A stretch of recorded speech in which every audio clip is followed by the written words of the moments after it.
Yet again, another Friday morning. Welcome to the Dialogue, your favorite current affairs program that airs every Friday from 8:30 a.m. to 10 a.m. Of course, we are back here to discuss pertinent issues surrounding Ghana's development as far as the economy is concerned. This morning, our focus is going to be on the butter and bread issues. The agri sector is a focal point for us to delve into deeper. Back then, you recall that it used to be shortages of food. But this time around, the story or the narrative has changed. We're seeing more food at the farm gate, but transporting them into the market is becoming a major problem. Finding them cheap in the market is becoming a problem. So more description given to it as food glut. What exactly is contributing to this? What are the factors? Let's delve deeper into it. What can we do as a people to ensure that we can produce excess and ensure that it gets to the various homes as well? Then, to a large extent, the farmers that are really being hit hard by this issue are also well sorted. It's a conversation that I want us to have this morning. Welcome, and I implore you to join the show via all our social media platforms. Feel free to drop your comments, messages under any of the live broadcasts, and I'll read them out loud and clear. You can also send us a text via WhatsApp number 055-269-7939. If we return from the break, I'll introduce my guest, and of course, I'll give you some breakdown of the staples that have largely affected.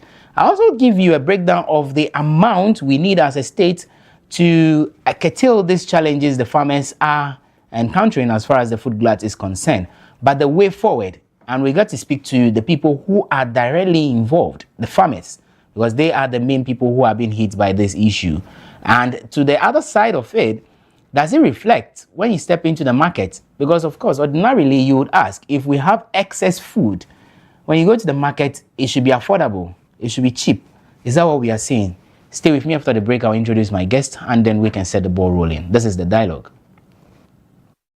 Next year by this time, I think we should not be having this conversation about glut in the system, and we would have put all our systems in place, and then make sure we have warehouses to store them. The main impediment is the lack of space, storing spaces. Then funds to repair them, but this government is helping. Do you have any special drive to get these spaces done? Yes. As we speak now, we have contractors all over some of the warehouses working. You understand? I think you might have overheard me speaking. It's a Ejura warehouse. That's a Ejura I was talking. So men are on the ground. They are on the ground. And then the World Food Program. World Food Program have listened to our cry. They've come to our aid. Now in Tamale, they are building an ultra-modern large warehouse for us with all the modern gadgets that you can think about. And after that, they will help us to digitalize. So I can sit in my office, switch on the computer and see what is happening in Wa or Bolga warehouse and all that. So they've done that. And then we're ECOWAS. ECOWAS is also helping us, you know. We used to keep some produce on behalf of ECOWAS. Because of that, they also see the need to help us. So they will also identify one or two warehouses that they are helping us to put on track. Heard your cry. We are not sleeping over it. We have to make sure we get the right conditions so we can come and buy from you so the food will not go. Welcome back. Many thanks for still staying with us right here on the Dialogue. That's actually a response to the amount actually needed to curtail this challenge. And that has been an earlier interview Godfred had with the CEO of Buffer Stock. I mean, we'll get back to that in a jiffy. But let me just give you a breakdown of what we know, what we have gathered so far with regards to the topic for discussion this morning. Let's look at the staples that are largely affected. And one tend to ask the question, if we are able to produce all of this, because on a daily basis, these are the very things that we use in our homes. Look at beans on the list, for instance. Beans is in there. It's produced in excess. It's rotting in the farm or the farm gate. And whatever reasons why we are having these challenges, we can't really tell. But a country that can actually pride itself to be more of an agri-growing economy should pay more attention to this. Now look at that one too. You talk about rice, maize, and also yam. these are produce that we these are food stuff that we produce in large quantities. Yet you go to the market and these things are very expensive, and they are the very ones on the on the farm getting rotten here and there. Let's move forward to the findings that we have also dug out. You look at issues of what probably could contribute to the causes of this whole food glut thing. We talk about lack of reliable markets, but is that really the situation? Don't you have an available market for this produce? You talk about no effective storage systems, and that was what the buffer stock CEO also mentioned, that there are plans to construct enough storage facilities for some of these things. But the question again remains, up to when are we going to get this? Why do we even have to find ourselves in this situation or at this point? You look further, they mentioned that no guaranteed pricing mechanisms. I mean, that's what we have also gathered. That's one of the reasons why this is becoming a challenge to the farmers. Now, a recent question of how much actually is needed to clear the food glut. If you recall, it brought some sort of controversy between the Agric Ministry and also the Finance Ministry, but fortunately that has been resolved amicably. I mean, recently I realized that the two of them even met and they had some good time. I mean, they shook hands and all of that. So it means that that issue has already been dealt with or has been resolved. Moving forward, you look at the pricing, for instance, the budgeted amount is 300 million Ghana cedis. But if you look at the actuals, indeed the amount of money really needed to solve this problem, we're talking about 1.5 billion Ghana cedis, and that is amount in actual. Now look at the variation, look at the difference, look at the wide gap in there. So the question still remains, can we really solve these problems with the issues that are popping up and the money that has been allocated for this issue? What needs to be done? Let me get onto the phone lines and welcome Enyuna Manye, who is also known as the Ghanaian farmer. I mean, for those of you who follow her on social media, you know her to be the Ghanaian farmer. Enyuna, good morning, and thank you for joining us here on the dialogue. How are you? Good morning, Randy. I'm doing very well. How are you and your team? I am very fine as well. And hold on, I'll come back to you in a jiffy, but let me also introduce my guest in studio. I almost said Morrison. Shandov Bright of Okubuama is here. He's a member of the New Patriotic Party communications team. He is also here with us this morning. Shandov, good morning. Good morning, Randy. When wrapping up, I'll come back and ask you what happened yesterday at the NEC meeting. I realized your people were bashing each other again. But how are you doing? How has your week been? Yeah, it's been busy as usual. With the kind of work that we do on daily basis, you would have to, go to different media houses to also, keep the government on its toes and also do the work of the NPP. So that is what we've been in and about. But I think today I'm actually a bit under the weather. But then, since duty calls, we would have to, come up and do the work of for Mother Ghana. So yes, we are here to do the Lord's work today too. Very well. Anthony Morrison is the CEO of Chamber of Agribusiness. Hopefully, he will also join us via the phone for this conversation. Hopefully, we get to speak to Dr. Peter Boama Otokuno, who will also be joining us on the phone for this great conversation. But let me come back to you. It's back here. I remember that the last time we had a conversation, it was in a similar context. This time around, it's not about shortage, but excess.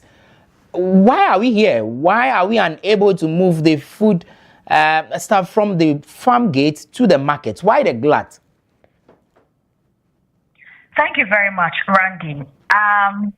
For me, as a stakeholder in the agriculture industry, Ghana's food problem is not about producing more.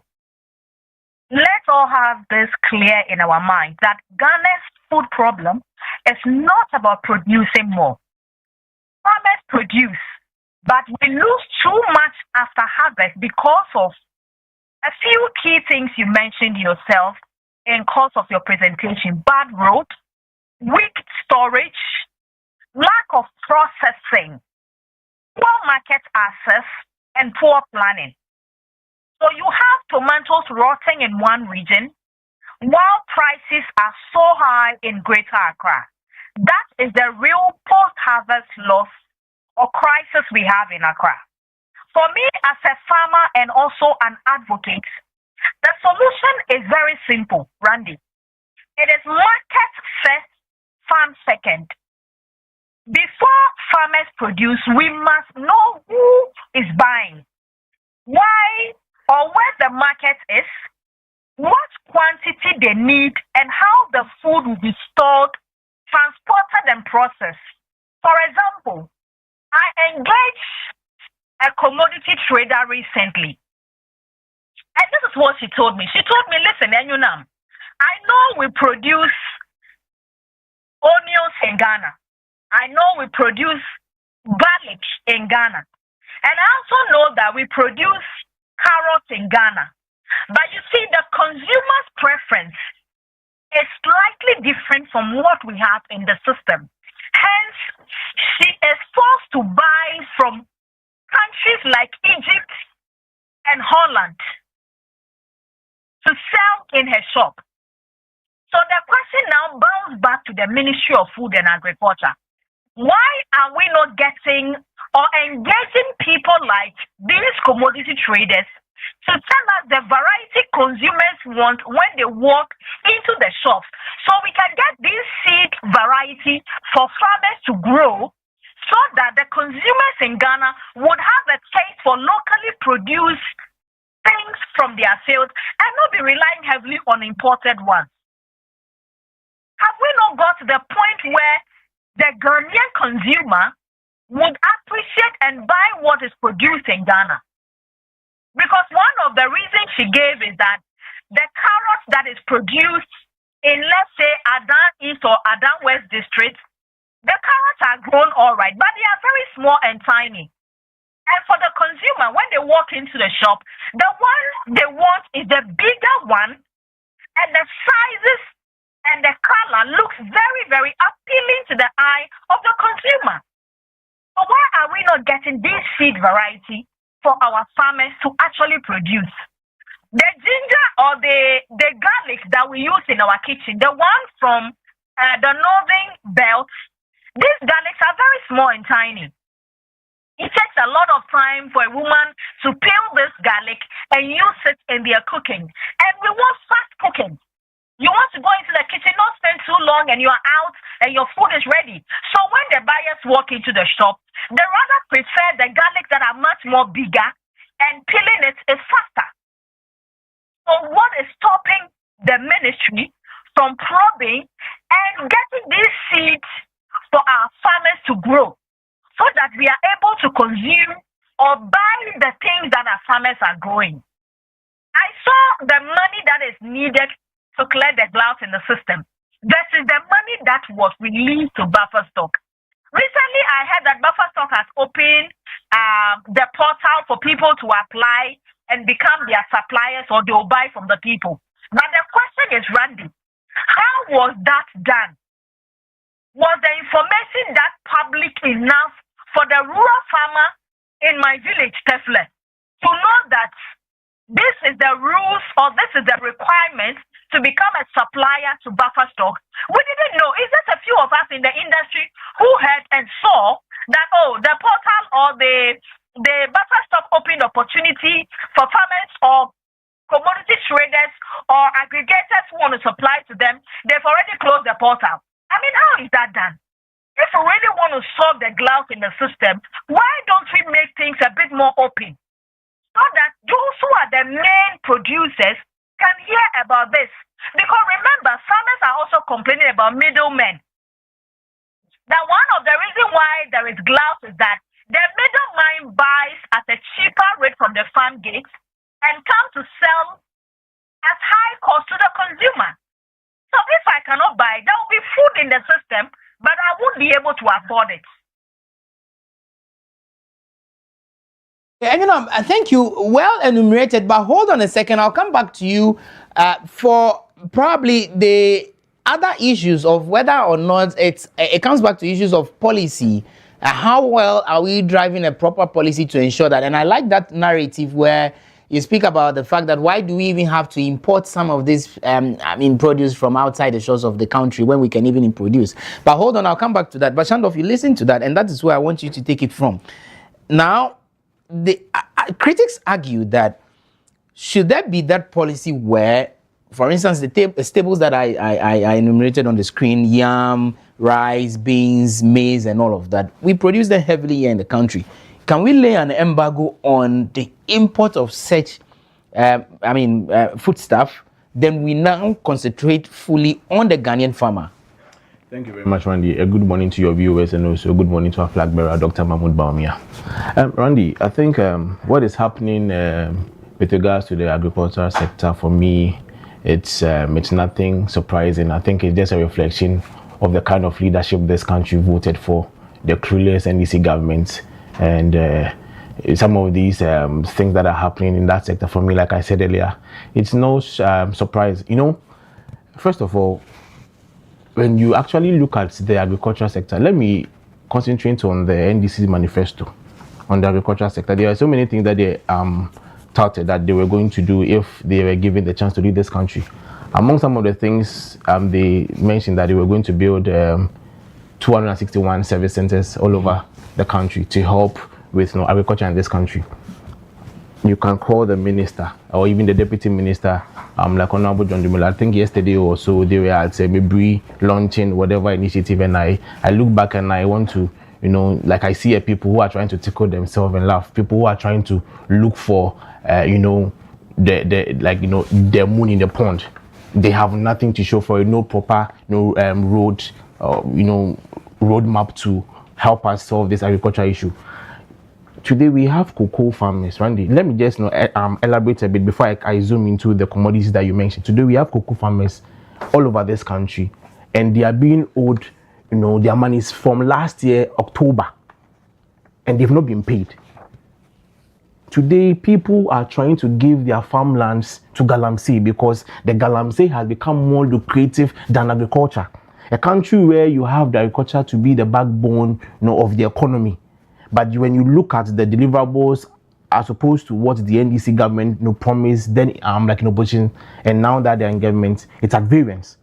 And they have nothing to show for. It's not surprising that today, when you check, like my sister Enina mentioned, that the amount of money that it's needed to suck up or to mop up the excess food in, like in the system is about 1.5 billion cedis. And there's only 300 million that has been allocated to that. And even with the 300 million, it's only 100 million that has been released so far.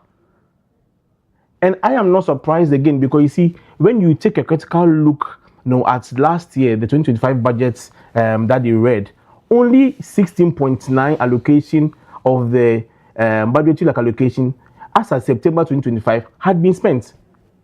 So clearly, there is no commitment by this government to help the cocoa farmers come out of this.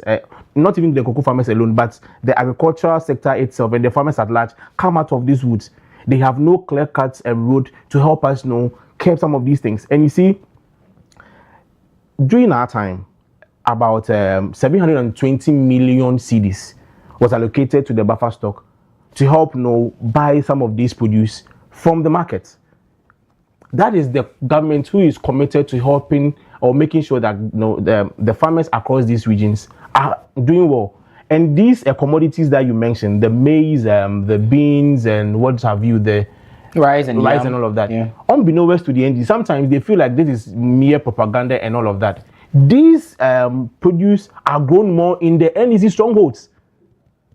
All the 5 northern regions, mention one region to me who do not grow some of these commodities that we are talking about.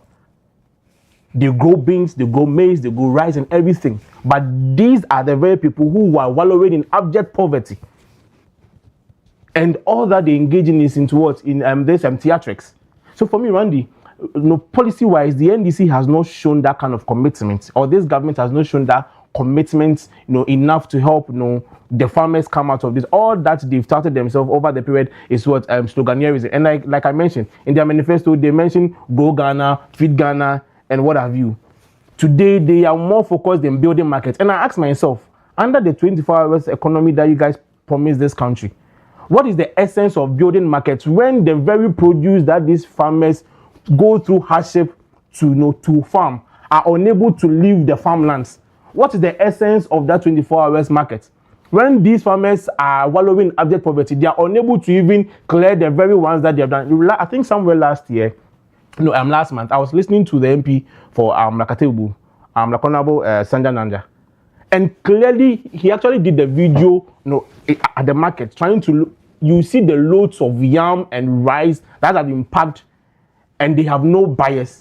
Randy, it's absurd. And for me, like I said, it's just a reflection of a clueless government who have no clear path in solving this, or that they engage in sloganerism. And is it not surprising that somewhere last week or two, we had the finance minister? One other reason why we are seeing all of this is because people are focused on their political ambitions rather than serving the nation. And yes, like we all knew in this country, we had the finance minister bantering with the agricultural minister or the minister for agric. And some money that is needed to be to be released to the sector, it is not done. There's about 1.6 billion cedis that was allocated, or according to the Ministry for Finance, they had released some 1.6 billion cedis to the Ministry for Agric. That's according to them, constitute about 85% of the budgetary allocation to that sector. And we had the Minister for Agric and even the PRO, I think just the following day, come to debunk that assertion that they've not received any money. The only money out of that 1.67 billion that has been released to them is only 244 million. Randy, if we are in a country where we have top ministers in government, these are cabinet ministers, and they are both heading some of these sensitive sectors of this country, quarreling like among themselves, focused on their political achievements or what they want to to do, like in their political ladder. That is the the results that we are going to see in this country, where they are both trying to fight for the same thing. So for me, you see, we are voted for people who are just concentrated on their personal aggrandizements and also focused on their political future rather than doing things to help the farmer. And that is the results that we are going to see. So for me, Brandy, they have nothing to do for us, and they've not shown commitment. There is a question for you. I mean, a viewer wants to know which party started National Food Reserves. I'll come to you on that. But let me bring in Morrison as well. He is the CEO of Chamber of Agribusiness Ghana. Morrison, good morning. Hello, Morrison. Are you there? Can you hear me? Okay, yeah, I can hear you now. Morrison, yeah, I can hear you now. Right. Very well. Morrison, okay. Good morning. Yeah. Very well. Earlier, and you now mentioned some of the key factors that are contributing to this food gluts. But of course, from where you sit, beyond the few ones that we know, can we for sure say that there is no availability of market for the various staples, especially that we produce? For instance, maize, yam, beans, and even rice. Can we say that availability of market is a major issue, thus we see in the gluts? Randy, good morning, and good morning to those in the studio. Before I answer your question, Randy, I want to make it clear. The issue about agriculture and its entirety is a technical activity. I don't like when food we eat and food we produce is being brought to political discussion, and a lot of political maneuvering are made into it. It doesn't help when some of us come onto the platform to have a technical discussion on national interest. I think we should take the political interest out of it, and let's look at the national objective. Let me be clear to say that Ghana's agriculture system hasn't changed over the past 30 years. What has changed is that the population has grown. Our food importation bill has doubled or tripled. Our taste for foreign goods have diversified. We have more foreigners here in Ghana. And over the past 30 years, no government has made strategic efforts in actually apportioning the national budget for our food production. Right down from the Malabo Declaration, the Maputo, I was part of the Kampala Declaration, where I was part of the technical group 5 of the African Union that developed the comprehensive African Cultural Development Program. And I can tell you for a fact, it is for our own good reason that citizens must hold government responsible to the food that we consume. And the food we consume must be produced by Ghanaians. Absolutely, one could make an argument that no country in the world is food sufficient. But I can tell you for a fact that there are lots of countries that are sufficient in at least what they consume and what they produce. Our problem in Ghana, first of all, comes from the area of deliberate policy intervention. We have all sorts of policies across, but nobody's making sure that the policy and the regulatory framework are working. The website you see, we keep talking about post-harvest loss, and I heard the other person talking about jam that. We need to be clear. As a country, I'll give you an example. 2014, the government then was talking about value addition. At the time, our installed capacity for cashew was 3 times what we were producing here in Ghana.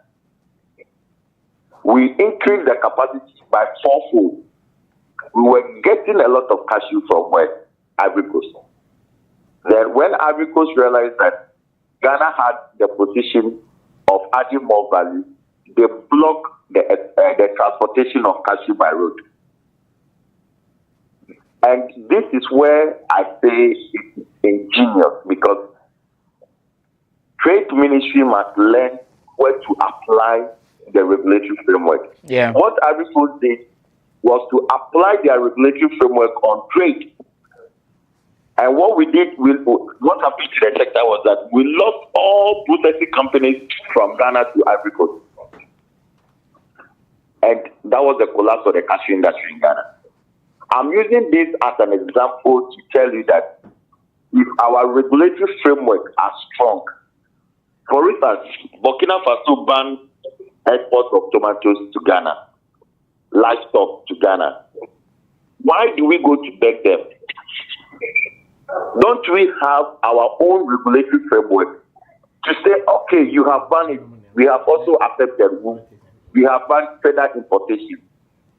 Provide regulatory framework and provide incentives for local people to produce. You see, we have people at the helm of affairs who do not understand how to solve our problems. And this is not only about this government or the previous government. It has been so for over 30 plus years. So we need to be very strategic. And you see, it saddens me to say that if somebody asks me today, what is Ghana's agriculture blueprint? Okay?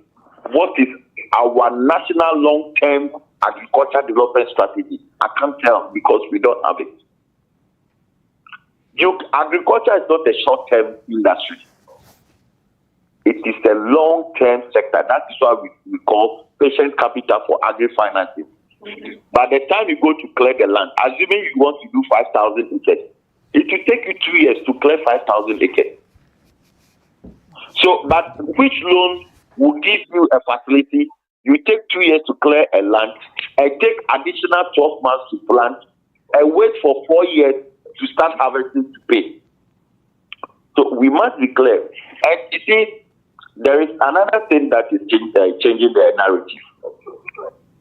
We are importing a lot of skills into the country. And our agriculture sector skills is not at the highest level. I'll give you an example.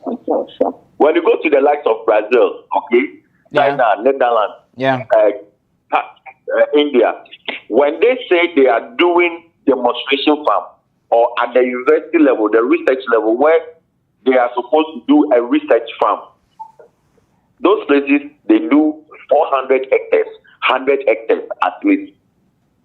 Now, in Ghana, or what we have come to understand in West Africa, when a research institution or an academic institution is doing a research farm, ask those in the studio, the most you can see is 10 acres.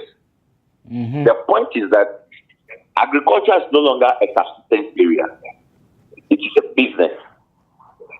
And if you really want to skilled people with the kind of skills that are high commercial value, you do research on a higher commercial value. We have a lot of people who have done research in this, research in that, at a smaller level. And at that level, it can work. 10 acres, 50 acres, 50 acres, that will work. But the moment you upscale that to 100 hectares, that's about 250 acres, or you do 400 hectares, everything goes bad because our training was not done on a large scale production. And we are looking all over the world. Ghana have all the best practices, we have everything, but our engagement to diversify and transform and industrialize the agriculture sector has always been on the small scale level. And we continue to do things on small scale commercial. Agriculture is about minimum quantity production, which must feed the industry, which must feed the various manufacturing zones. And it's the reason why China globally is leading research and innovation. It is an endless industry. The more you put money into research and innovation, the more your industries are able to open for all sorts of raw materials and also innovation to produce several products. What we must do in Ghana, we must be clear. Okay. If we do not put in at least $500 million every year for the next 5 years to solve critical import issues. Look, we import from frozen chicken, frozen meat, tomatoes, tin tomatoes, fresh tomatoes, tin tomatoes. We import chicken, we import fruit juice, we import sugar, rice, oil. Look, the list keeps going and going. So Morrison, would you therefore, and I'm going to throw the same question to Enyonam as well, would you therefore say that probably there should be a policy redirection on some of the commodities that we import, for instance, the ones you have just mentioned? We can start with that, but it shouldn't be limited to that. We need a holistic plan and a strategy. And you see, I don't like it when the politicians go to the media and begin to talk about plans that they have not actually budgeted for, something that they have not even put a strategy to it and how to implement it. You see, China, when did you hear China or US or Brazil making an announcement? They do it and they succeed and they show you what they have done. Yeah. Let's stop talking. Let's just work. Let's succeed. Let's implement it in a sustainable manner. Then we can come out to the world. Look, even our competitors, agriculture here, most of them are my friends. They will never tell you what their government is doing. By the time you realize they have overtaken you in every sector. So we need a long-term strategy and financing plan and how we can continue to be sustainable and competitive. And hold on there, and that is where I'll come back to you on so that you can conclude for me. What would you suggest? What would be your recommendation? What should the Agric Ministry, together with the other key stakeholders, do to ensure that we don't come back to this same conversation? And mind you, today we are talking about excess. Tomorrow we might be talking about shortage because we've been there before. I'll come back to you on that. But let me bring you in again on that question about whether or not we should have some policy redirection, especially on what we import. You just oppose that to what we produce here. Should there be an embargo on some of these imports? Hello, Yunam. Hi, Yes. Randy. I hope you can hear me. Yes, I can hear you now. So, I heard Mr. Morrison made some very important points, and I just want to add up to what he said. Okay.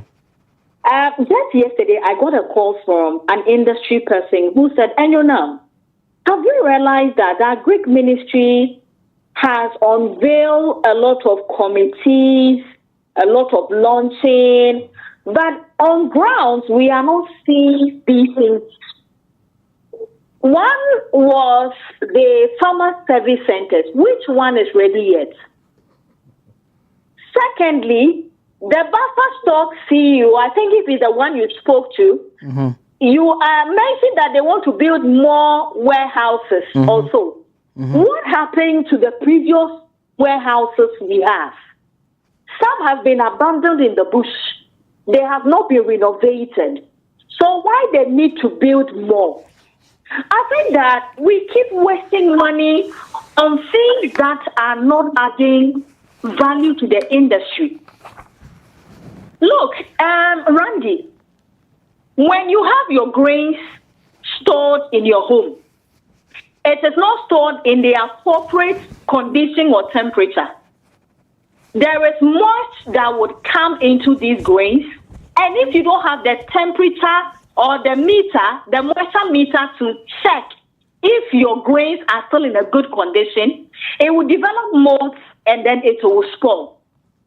Listen, it's about time we support the farmers who have these things stored in their houses, because there are no storage or there are no warehouses for them to take these grains, the beans, the maize, so that it can be kept in the right condition, right temperature, and sold when the time arrives.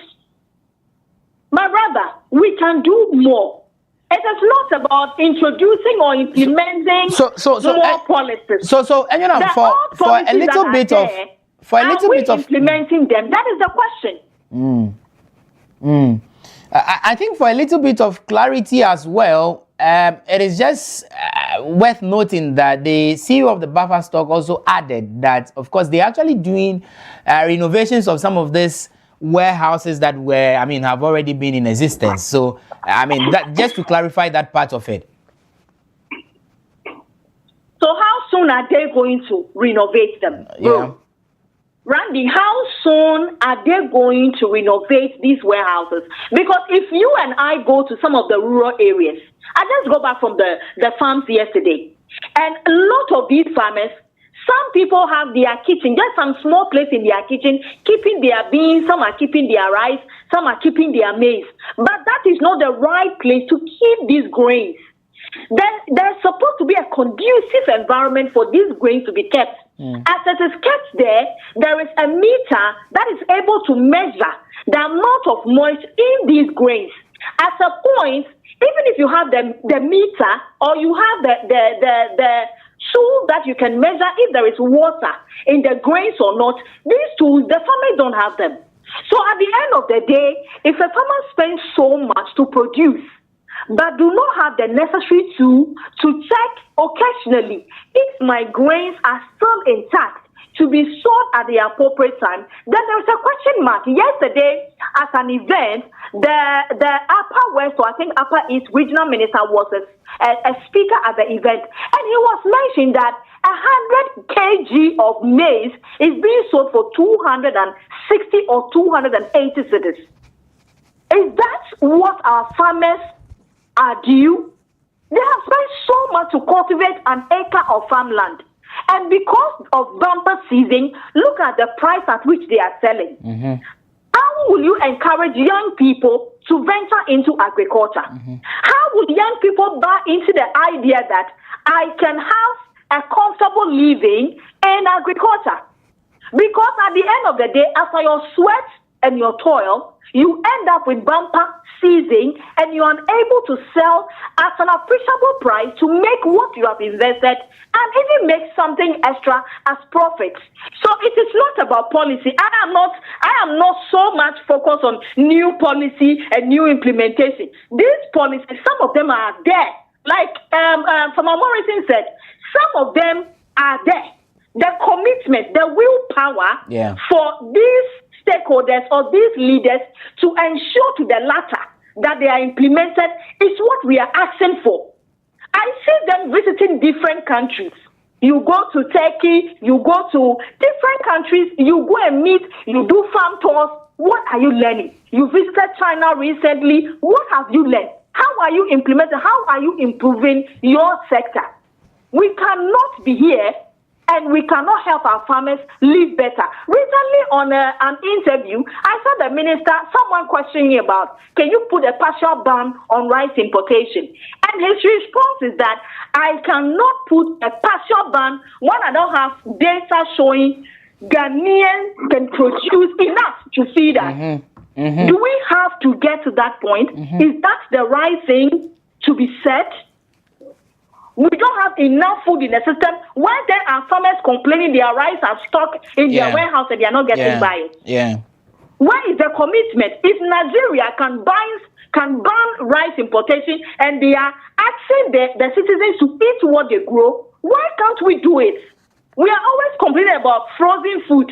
Poultry farmers are always complaining about egg loss, or even they are not getting people to buy their chicken after 24 months. Do you know it is Côte d'Ivoire who come to buy our chickens after 24 months when they are not producing enough eggs?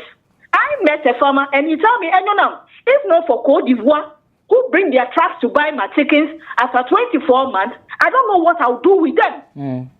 So why can't we have the willpower to make sure that we are consuming what we have in the industry, or we are consuming what our farmers are producing? The excuse of we don't have enough, so we cannot ban, I think it's that time is way gone. We have to make deliberate effort to ensure our farmers are living better off. But could it also be the case of the taste, the consumer taste, what I want to eat, and that will come back to issues of preference? Could that also be what is driving the quest for the importation of some of these products? Consumer taste or consumer preference would always be there. Randy, I have my money. When I walk into the shop and I want to buy food stuff for my home, definitely I would have a preference. And that's why I will take you back to my initial comment that how about the seed? What do we have CSRI for? I know we have different sections of CSRI. We have those who produce the seed and then give back to farmers to multiply and give back to farmers to grow. So why don't we look for these international organizations, the kind of seed their farmers grow, that when this produce reach Ghana, our local people want these preferences. Why don't we empower CSRI to go there? Maybe let's transfer. Let them go there, find out the kind of seed they are producing. Come and do the same thing here. Give it to the farmers to grow these things so that we can have the quality and the preference we want to buy from our market. I have my money, so when I go to the supermarket, I have the right to make preference. And it's because the consumer is saying that, yes, this is Ghanaian, but this will take me a long time to cook from the kitchen. As I said, the consumer or the seller, the owner of the shop told me, and when the buyers walk in, well, this is Ghanaian, this is imported. But they said the imported, cooking with this is much more faster. So how do we empower our farmers? How do we empower the institutions that produce the seed, that breed the seed? How do we empower them?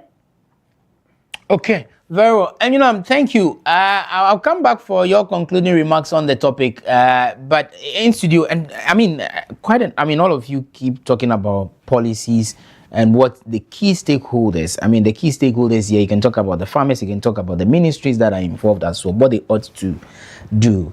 Now, the argument about if we had put in enough measures, for instance, under your regime, if they had concentrated on building the one village, one warehouse thing, that would have also helped the farmers.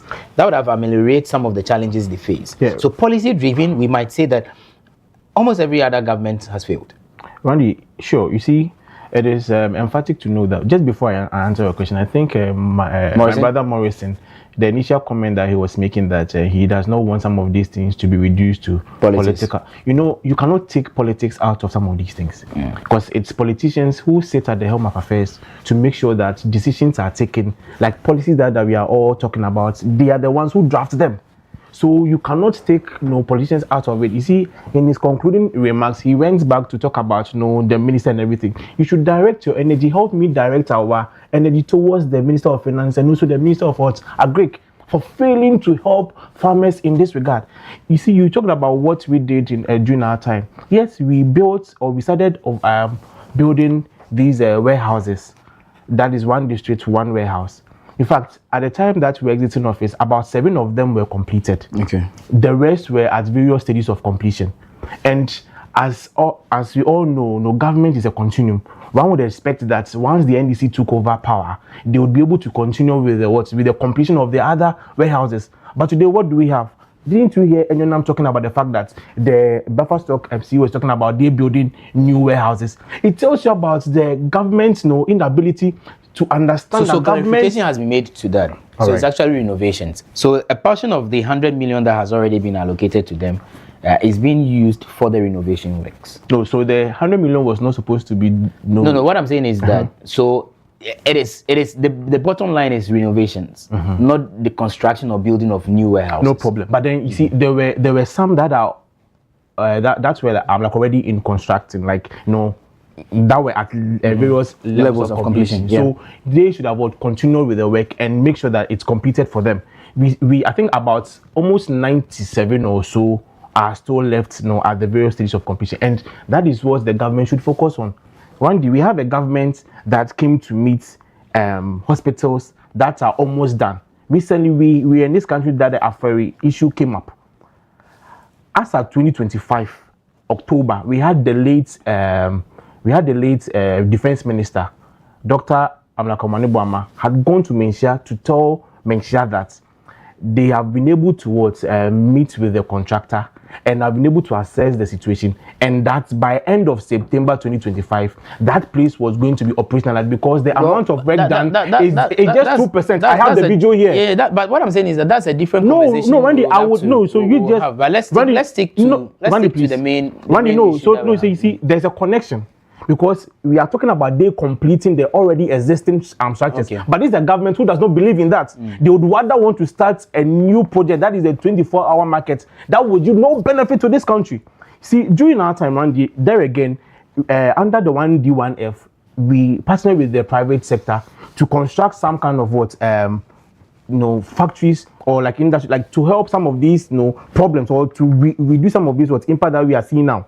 Let me give you a list of some factories that were built under the 1D1F policy that we brought in.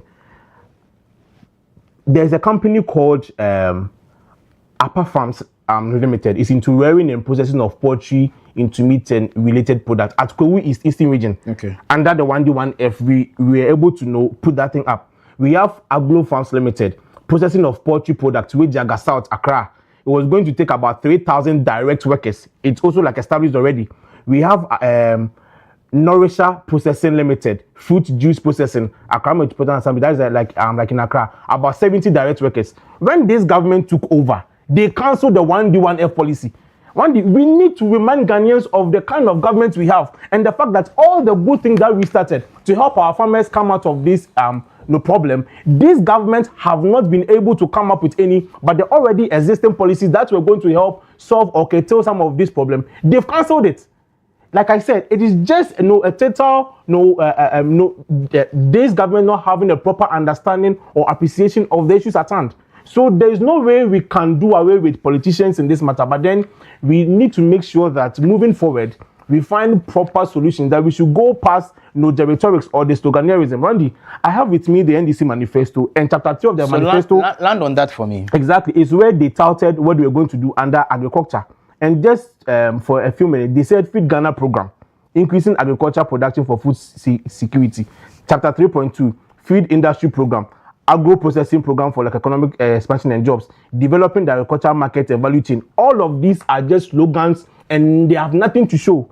So like I agree with Enyo now when she says that we need to move past that. And if you come to meet policies that were established or that were introduced to help some of these things, you do not cancel them just for political words like expediency. But then you continue because the real effect today, Randy, local market is crashing. People in your hometown, you keep immersing their name on your platform. What's the name? Logbatota. Go and ask them. The local economy there is crashing. Okay. And we need to let the Ghanaian, the government know this. Way forward. Morrison, in concluding, way forward, what must we do? What should the thinking be moving forward? Yeah. Randy, let me put certain things in context. I heard a gentleman in the studio making arguments on the 1D, 1F construction of warehouses. Let me technically point out misconception.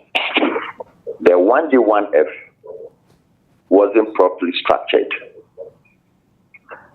We do not have a raw material data of availability consistently to supply factories. In fact, when I heard him saying food factories were established in Accra, I'm sad. You see, this is why I don't like the politics in agriculture. When we, the technical people and the expert companies, we look at the thing from vertical engineering angle and get a thing done in the way that it should be done. No government. 4 years ago, the chamber did a documentary and a full data profiling of all warehouses in Ghana for IFC. Now, the data shows clearly that we do not need to construct warehouses in Ghana because warehouses is a strategic good. How many times does government use warehouses in a year? So the best option was to allow the private sector to develop warehouses and use government policies to support them and unlock 30% or 20 or less for social good, which is the strategic stock. So let's be clear when we are doing some of these things. And you see, let me also add that as a country, as it stands now, we are talking about food glass. There have never been food glass for the past 6 years in this country. All we did was to import at the expense of the poor farmer. I can start this trajectory from all the time we started having the Bagri Dam village, and all along we continue to import. Look, our maize importation is about 1.2 million. We consume 3.2 to 3.8 million metric tons of maize. We produce 2.8. Look at the difference. As we speak, as at 2004, check the data, we had done about 1.8 to almost 2 million metric tons of maize importation. When it comes to rice, we do 1.8 million in terms of our national consumption. Check 2024, 2025 data. We have done almost 1.6. Right. If you look at how government actions have affected production, we shouldn't be doing politics on it. We should speak it the way it should be, so that we as citizens will hold government, whether Mr. A or Mr. B, will hold them responsible to deliver to the socio-economic well-being of Ghanaians. The rural economy is the biggest economy of the sector. At least there are 57% of the population that are in the rural economy. And we need to clearly begin to develop strategic mapping to solve them. When you look at location specific for one district, one warehouse, 1D, 1F factory, we were not strategic in our approach. But this is not to put the blame. It is an issue of technicality. And we at the technical side should be calling on government to include pre-feasibility studies, pre-mapping activities, and to align it with raw material availability. You see, you can transport raw material from Dodowa all the way to Accra, vis-a-vis the traffic you go through. As we speak, there are some factories that export who have set up in Accra, and they're having challenges. Access to raw material. Okay. Now, the cluster economy is also moving. How do you take care of the waste? That is why we always say that the enclave initiative, the free zones areas, and other areas that we have learned and we want to develop should be established in a manner that is closer towards the riverside or the transportation side. So we can avoid all road transport and reduce the number of years of the lifespan of this road and use water transportation. Now, there are ways we can develop Ghana's agriculture sector if we understand the parameters. The continuous paradoxical challenges facing us must stop at a point. And this is where I think sometimes, like I heard my sister Enyona talking about the fact that the agri minister said he doesn't have a data to take an action. And I feel sad because he is the minister for agri. He is the one who should be giving us data, not us giving him data. Now, if you look at the externalities of some of the things we need to do, let me use rice. If we are able to ban grain import and use paddy, this is what it will help. Livestock sector will go up. Local production will go up. Local processing will go up. And job creation will also go up. Let me also give you a scenario where the current farm mechanization service centers and all the things that we are doing, and we are doing it in the wrong approach. All over the world, no government put money into farm mechanization service centers. And I can tell you for a fact, and no government in modern agriculture practices is putting money into establishment of agriculture factories or agro factories. No, it is not done anywhere. It is a look. After 8 years ago, the chamber wrote a proposal to FAO for an agribusiness PPP policy. They brought all over African selected. We made a tank palace hotel for 1 week. The document we developed, the government have failed to implement it. Malawi, Zambia implemented what we developed, and they are getting the money for it. Look, you can only use your own tools of regulatory regime and bring better incentive on board. As we speak, can you imagine that Benin, in the whole of West Africa, has the best investment climate, followed by Ivory Coast, followed by Nigeria before Ghana? Okay, so clearly there is a challenge we need to solve, and we can't solve the challenge using a sledgehammer. We can solve the challenge using the regulatory regime. And you see, the farm mechanization, for instance, in Brazil, they adopted what was called the agriculture management companies, and the government gave them tax. Okay, and they achieved it. Why are we putting in money to farm mechanization service centers? Why is government importing agriculture machineries at the first place? When government does not have the skills, or we citizens, look, go to most of the commercial farms, those who repair and maintain most of these agriculture machineries, we import them. Sometimes we even go to the mining site to go and bring these Indians and Chinese to come and repair them for us.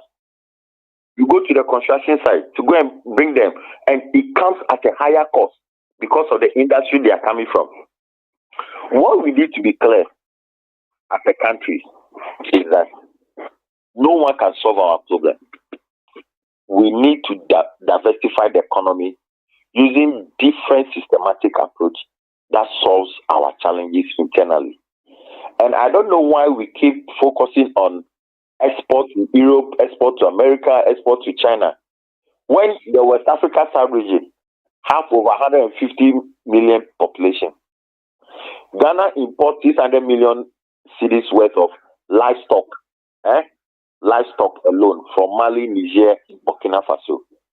Why can't we also position our other products and produce and sell and export to the economies in West Africa, Gambia, Mali, Niger, Sierra Leone, Liberia. Let them. We are not being strategic. Nobody is thinking outside the box. And we have never positioned ourselves to think outside the box to control economy in West Africa alone. It costs over $30,000 to $50,000 to access global gas certificates, ISO standard, Eurogap certificates. But if you are exporting to the sub-region, you don't need to pay all this amount of money. Using the PAP system and using the rules of origin, it is easier within the AFTA. We are just not being strategic. We keep talking and talking while the private suffers and continue to suffer. This should not be the case. Ghanaians should not be producing rice in Ghana. Then, while we are paying workers salaries, rent, and taxes, then somebody brings rice from another country, collects a lot of containers, and that same person is getting support from government in terms of other tax exemptions and other things. No, we are weakening the economy.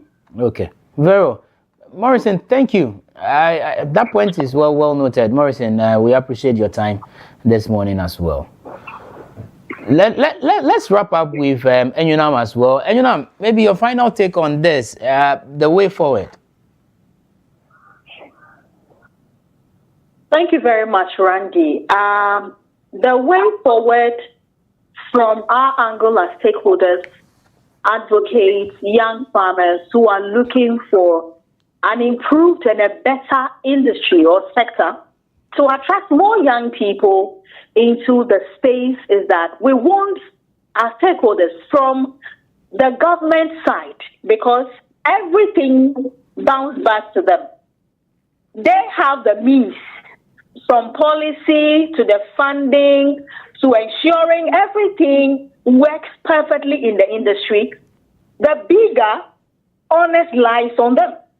So we are encouraging them to be more committed, more willing to do what is right for the industry, because I don't believe they don't know what is right.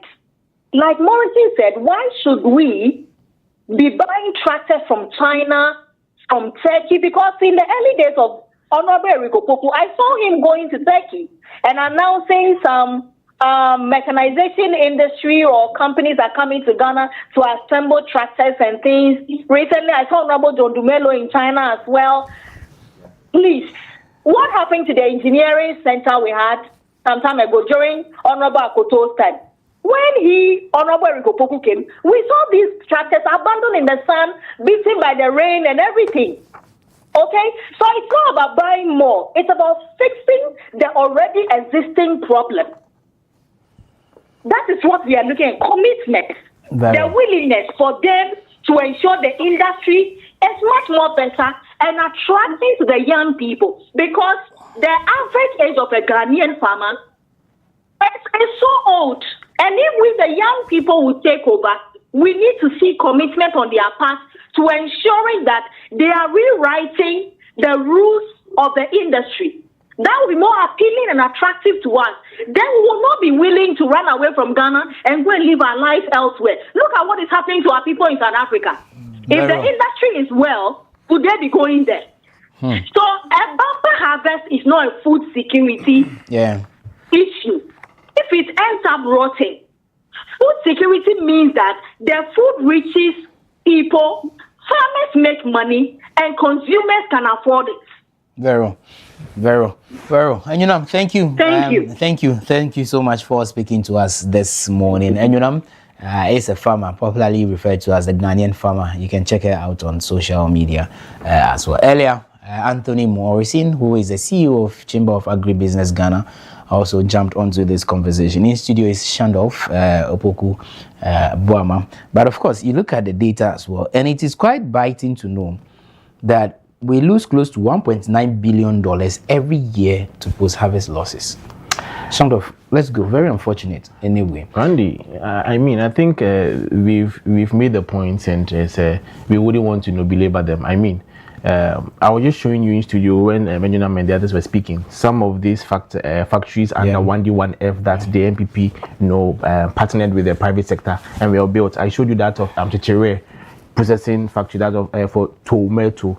I showed you the Atebulakamantin cassava processing factory. I showed you all of these are existing factories. So, like Morrison said, every new policy would have its challenges, but the way to go is not to come and cancel them because it was not started under your government. That is what I need Morrison to understand, and we should be bold to tell this particular government in the face. You see, we need to go beyond the political theatrics, like Enam was saying, that let's salvage the ones that we already have. Let's look for ways to to get it done. At the end of the day, it is the local farmer who gets the benefit, or if we don't do it well, they are the ones who suffer. Just to go, I want to appeal to the president that today our cocoa farmers are still not being paid the 65 billion cedis that is owed the cocoa farmers in this country. We have the CEO of Cocoa Board. He is at the US watching Black Stars. Ghana, that is what we are telling you about the commitment of this country. He's part of the committee. So you see, you cannot, the Bible even so he can't go to Brazil. A serious sector under a Greek. You are there watching the Black Stars. If it's football that you want to do, let them put you at the sports. Right, you can't say that. No, you see, today, you are there at the US. Our cocoa farmers are there and they cannot pay their children's school fees. They are unable to buy drugs. They are dying. And you are seated in the US just because you are also part of the GFA or the Black Stars Management Committee. It tells you about how committed they are not to the plight of this country. They do. In fact, their posting does not suggest that they really have, as like they care about the peasant farmer. I'm building is that he has a role to play at the World Cup as well. He's a member of the committee. So you see, that's what I'm saying. There are other people who work under him. That's why I'm appealing to when we are leader, there's a reason why anything that we talk about, the finance minister, the agric minister, and the president are the ones that some of these things are being held at their doorstep. I beg the president, he should, if it's the sports ministry that Dr. Wandiabe is interested in, is good at, he should put him there. If not, Shandoff, thank you. We need to go. But Shandoff, just a quick one before you guys, you almost killed yourselves yesterday.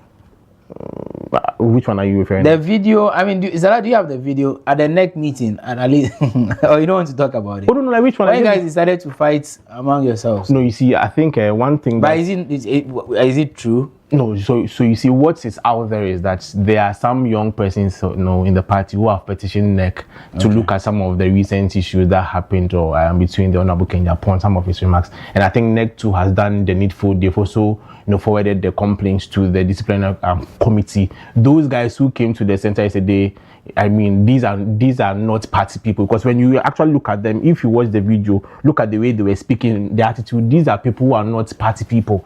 The real party people have demonstrated in a way that they feel like their concerns should be heard, and they've gone to the appropriate channel, and I'm sure that further deliberations will be done, and we are going to come at a consensus. The MPP is strong, and we are still in the rebuilding process, and trust me, 2028, Dr. Mahmoud Bawumia would emerge the president of this country. Okay, Shandoff, thank you. Thank you so much. Shandoff Bright Opoku-Boamah is a member of the NPP, and he has also added his voice to this one. Folks, here we draw curtains on today's edition of the Dialogue. Thanks to you for watching. Tomorrow, remember, the Black Stars of Ghana will be in action. You want to do a prediction? I think 1-0. We have a game against Croatia. Yes, I think 1-0 to Ghana. We are going to be 1-0. Okay. Hey. Yes. You gave him the timeline man will have his prophecy right. 1-0, 0-0. Yes, I believe 1-0. Yeah. Okay. Kudos to the boys, and also Coach Carlos Quiros. Fantastic man. Yeah. Anyway, Bright, thank you. My name is Randy Ahadzi. It's a weekend. Please stay safe, stay out of trouble. Just a quick one, right? Before we go, there is a message. We received a message earlier. Let me just read that before we go. And it's for Ragamuffin. He says, good morning. Some of the so-called imported rice are really produced in Ghana. Example, a rice company in Dabala, owned by Brazilians, bring in their own seeds, grow them in Dabala, process it, but bag it in already branded bags and make it look like imported perfume. If one should go to Apalavi, you will see trucks loaded with rice produced there, being sent to Accra for bagging as imported rice, and all over Bato. This is from the ghetto priest Pakume. You see, tell those MPP talkatives that we are fed up with their misinformation. Okay, all right. Thank you so much for your message. My name is Randy Ahadzi. It's a weekend. Stay safe, stay out of trouble. Let's meet next week. It's a wrap for now.